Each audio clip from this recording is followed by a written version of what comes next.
Dear students, company law में previous class में हमने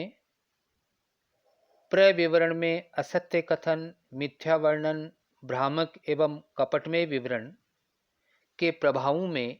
या परिणामों में कंपनी के विरुद्ध अधिकारों में अनुबंध परित्याग करने का अधिकार हमने डिस्कस कर लिया था। अनुबंध परित्याग करने के अधिकार में ही आगे हम ये कहेंगे कि कुछ दशाएं ऐसी होती है, कुछ परिस्थितियां ऐसी होती है जिनमें पीड़ित पक्षकार का यह अधिकार समाप्त हो जाता है, अर्थात पीड़ित अभिदाता या पीड़ित पक्षकार इस अधिकार को एंजॉय अब नहीं कर सकता है। कुछ ऐसी दशाएं या परिस्थितियां होती है। उनमें सबसे पहली दशा या परिस्थिति है कि यदि पीड़ित अभिदाता ने उचित समय में, रीजनेबल टाइम में अनुबंध को रिसाइंड करने की अर्थात निरस्त करने की कार्यवाही प्रारंभ नहीं की है, तो ऐसी स्थिति में वह अब इस अधिकार को समाप्त कर देता है। दूसरी स्थिति है कि स्पष्ट या गर्भित रूप से ऐसे व्यर्थनीय अनुबंध की पुष्टि वह करता है या मौन स्वीकृति देता है। जैसे उदाहरण के तौर पर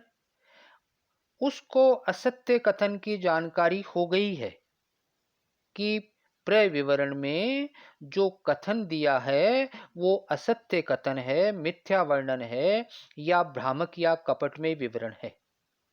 ये जानकारी होने के पश्चात भी वह अनुबंध को निरस्त नहीं कर रहा है, बल्कि अपने द्वारा धारित अंशों को हस्तांतरण करता है। एवं कंपनी यदि उससे याचना राशि मांग रही है इस पीरियड में, तो वह याचना राशि का भुगतान भी करता है और कंपनी की ओर से उसे डिविडेंड का वारंट मिलता है, तो डिविडेंड वारंट को वह अपने बैंक अकाउंट में भी जमा कराता है। इसका मतलब वह लाभांश भी प्राप्त करता है। एवं इसी प्रकार कंपनी की सभाओं में उपस्थित होता है, वोटिंग करता है या अन्य कोई ऐसा कार्य करता है जिससे यह लगता हो, यह प्रतीत होता हो कि वह अनुबंध को रिसाइंड नहीं करना चाहता है, अनुबंध को निरस्त नहीं करना चाहता है, तो ऐसी दशा में उसका यह अधिकार समाप्त हो जाता है। इसके साथ ही साथ यदि पीड़ित पक्षकार ने प्रविवरण को गलत तरीके से, गलत ढंग से पढ़ा है एवं उसको समझने में भी गलती करी है, तो भी उसका यह अधिकार समाप्त हो जाता है। तो कंपनी के विरुद्ध अधिकारों में दूसरा अधिकार पीड़ित पक्षकार का आता है क्षतिपूर्ति का अधिकार एवं कंपनी पर वाद प्रस्तुत करने का अधिकार। पीड़ित अभिदाता या पीड़ित अंशधारी या पीड़ित ऋण पत्रधारी, इंजर्ड सब्सक्राइबर और शेयर होल्डर और डिबेंचर होल्डर, इसको केवल अनुबंध को परित्याग करने का अधिकार ही नहीं मिलता है, इस अधिकार के साथ ही साथ वह कपट के आधार पर, फ्रॉड के आधार पर कंपनी से कंपनसेशन यानी क्षतिपूर्ति प्राप्त करने का भी अधिकार रखता है और क्षतिपूर्ति प्राप्त करने के अधिकार के लिए वह कंपनी पर वाद भी प्रस्तुत कर सकता है, लेकिन उसे यह सिद्ध करना पड़ेगा कि उसने ऐसे असत्य, मिथ्या वर्णन, भ्रामक एवं कपटमय विवरण वाले प्रविवरण पर विश्वास करके ही प्रतिभूतियों का अभिदान किया है। उसे यह भी सिद्ध करना होगा कि ऐसा प्रविवरण कंपनी द्वारा या कंपनी की ओर से अधिकृत ऑथोराइज्ड व्यक्ति द्वारा ही निर्मित किया गया था। इसके साथ ही साथ उसे यह भी सिद्ध करना होगा कि पीड़ित अभिदाता को इस प्रविवरण के कारण वास्तव में क्षति हुई है और उसने अनुबंध का परित्याग कर दिया है और आवंटित प्रतिभूतियों को कंपनी को लौटा दिया है। यह नहीं हो सकता है कि वह अनुबंध का परित्याग भी नहीं करे,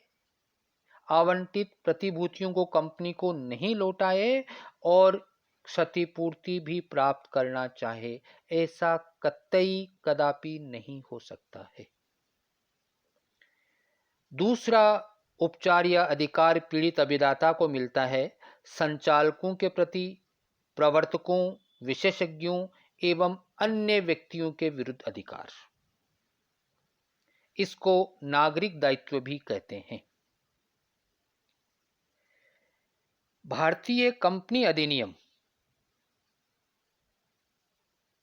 में जिन जिन व्यक्तियों को प्रविवरण में असत्य कथन, भ्रामक एवं कपटमय विवरण के लिए रिस्पॉन्सिबल माना है, उत्तरदायी माना है,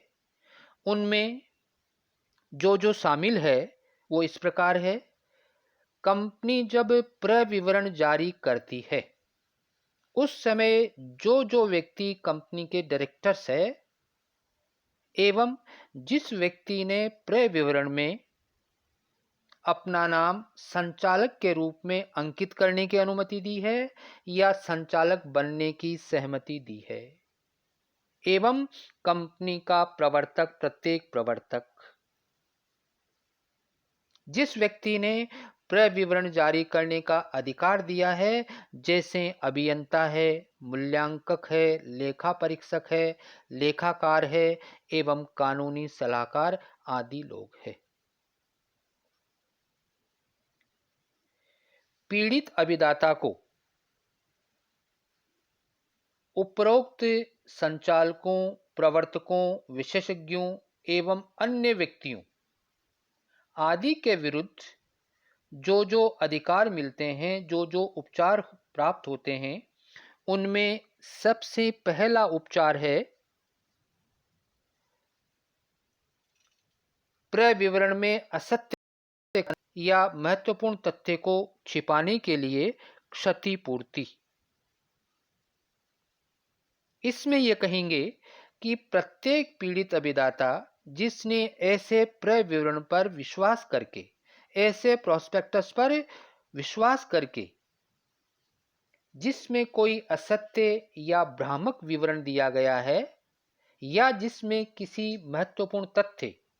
मटेरियल फैक्ट को छिपाया गया है के आधार पर प्रतिभूतियों के लिए अभिदान किया है, तो वह संचालक आदि सभी लोगों से वह समस्त क्षति वसूल कर सकता है जो उसे अभिदान के कारण हुई है। लेकिन ऐसी क्षति का दावा प्रस्तुत करने के लिए पीड़ित पक्षकार को या अभिदाता को यह प्रूव करना होगा, यह सिद्ध करना होगा कि उसने ऐसे अर्थात उस असत्य या भ्रामक प्रविवरण पर विश्वास करके ही प्रतिभूतियों का अभिदान किया था और उसे ऐसे अभिदान के कारण वास्तव में ऐसी क्षति उठानी पड़ी है। बाकी हम अगली क्लास में पढ़ेंगे। थैंक यू, धन्यवाद।